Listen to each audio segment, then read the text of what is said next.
Hello, beautiful. Aminata here, and I just wanted to record a quick video on the significance of the New Year. So January 29th is going to be a new moon in Aquarius, and it is the beginning of the Lunar New Year. So on the Gregorian solar calendar, we say January 1st is the new year.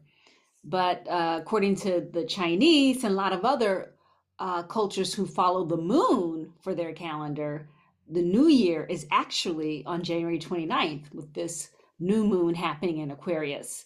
So, what does that have to do with me and you?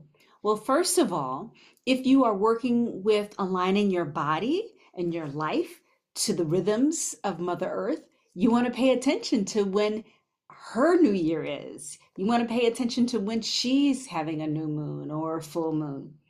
The second thing is this Lunar New Year, I'm thinking of it like a 2 week liminal period between now and the beginning of spring, which according to the Chinese calendar is like February 5th. But let's think of these next 2 weeks from January 29th, from 2 weeks on until, the full moon on February 12th. Let's look at this as a liminal period, a transitional period from that beautiful maternal earth mother energy we had from Cancer 2 weeks ago on January 15th, Dr. King's birthday, to this new moon happening on January 29th in Aquarius, which is more of a we might think of as a yang energy or a masculine energy. What we're entering in as we move from winter into spring is from a more receptive, quiet, restful, hunkering down, just staying warm time. And in the spring, of course, we're kind of budding up. We're starting to spread out. We're getting faster and more active.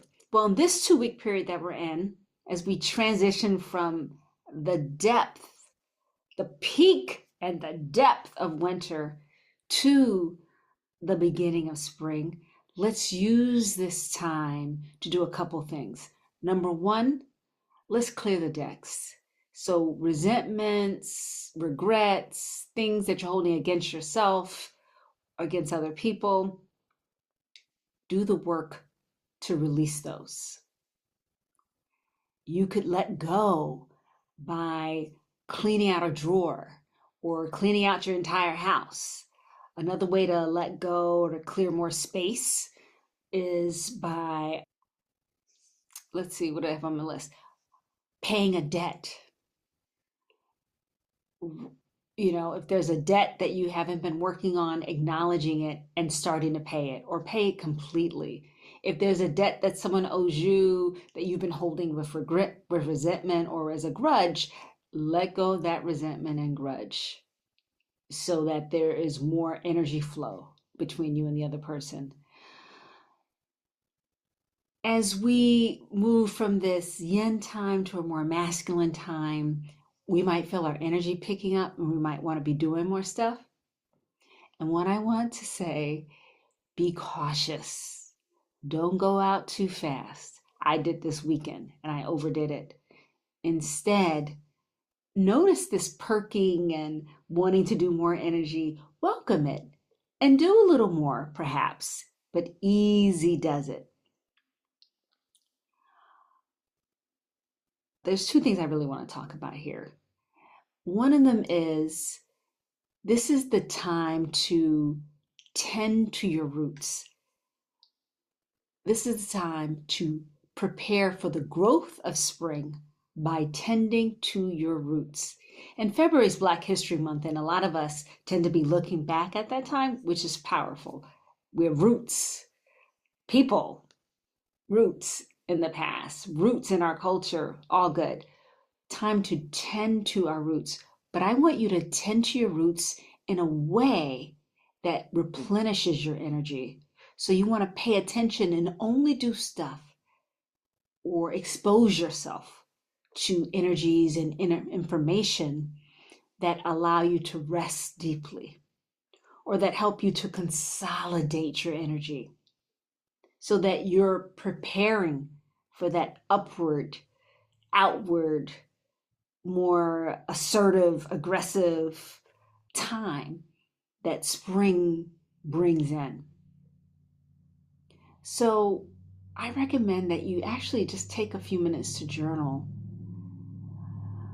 or sit at your ancestor altar and pray out loud. I'm using my fan today because we got a lot of sunshine and it is so cute. Anyway, so I recommend that you ask yourself these questions. What or who helps me to rest? Second question, what or who helps me to consolidate my energy? Who helps me to bring it in? Who or what pulls out my energy, drains it, just takes away, maybe not on purpose, but just from where they are in their life, who is sucking away at my energy. And this could be something like watching the news. It could be something like watching your favorite comedy channel, which comments on the news. It could be all the emails that you get that say, open me now. So during this 2-week period, this liminal period, we want to focus on rooting. I'm going to go so far as to say all of February.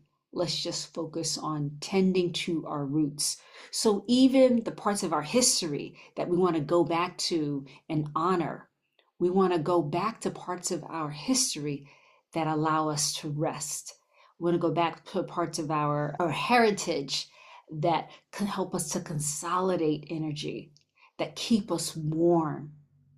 This is what we want to do in this period of time so that we actually have the energy for the growth, for the more outward, for the more active, maybe protest or creation of projects or driving something to completion or breaking new ground. All of that requires a lot of energy.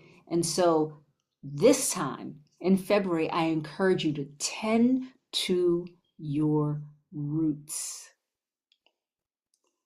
And finally, with all that tending, consolidating, receiving, just be open to receiving visions, heart opening dreams about what you are to create in the coming year. So to recap, in this liminal 2-week period, as we're still in the depth of winter with this Lunar New Year, but in the transition period toward early spring, tend to your roots. Clear space, settle debts, clean a drawer or a room in your house. Clear out regrets, things that you're holding against yourself. Clear that out too.